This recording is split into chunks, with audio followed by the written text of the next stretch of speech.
Le principe de base du Bondi Blog, ce sont des jeunes des quartiers qui, au fond, deviennent des journalistes à part entière avec toute une démarche pédagogique que nous avons réussi à mettre autour de cette opération, à savoir une formation de la pédagogie pour qu'ils expliquent et qu'ils racontent finalement le quotidien d'une manière professionnelle.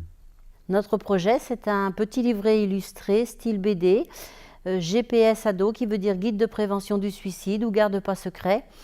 Il a des mots-clés, des couleurs codées qui indiquent à un adolescent de repérer un mal-être chez un petit camarade. Je suis le président d'une association qui s'appelle 10e-famille.com et le principe est assez simple. On réunit des groupes de 9 familles sur toute la France qui viennent en aide à une 10e famille en situation de grande précarité en mutualisant leurs compétences et leurs savoirs. Ça fait toujours du bien d'être reconnu. En plus, ça nous a fait un bien fou dans le sens où on y était avec plusieurs jeunes et c'était une façon aussi de montrer que le Bondi Blog appartenait à une grande famille, la famille des associations.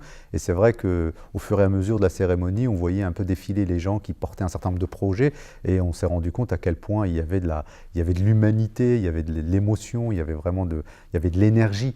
Ça nous a apporté d'être reconnus, d'améliorer tous nos moyens de communication, de relooker le logo, on veut refaire notre affiche aussi. Aussi, ça va nous permettre de financer des formations. Nous faisons des formations à l'écoute tous les ans. Ça nous a permis surtout de réaliser une idée qui nous tient à cœur depuis près de 2 ans, en direction des jeunes en grande difficulté. C'est une forme de tutorat un petit peu spéciale et trop long à développer ici, mais vraiment qui va nous permettre d'aller jusqu'au bout. Et on n'est encore pas revenu d'ailleurs du coup de main que nous a donné EDF Diversitaire. Merci encore à eux.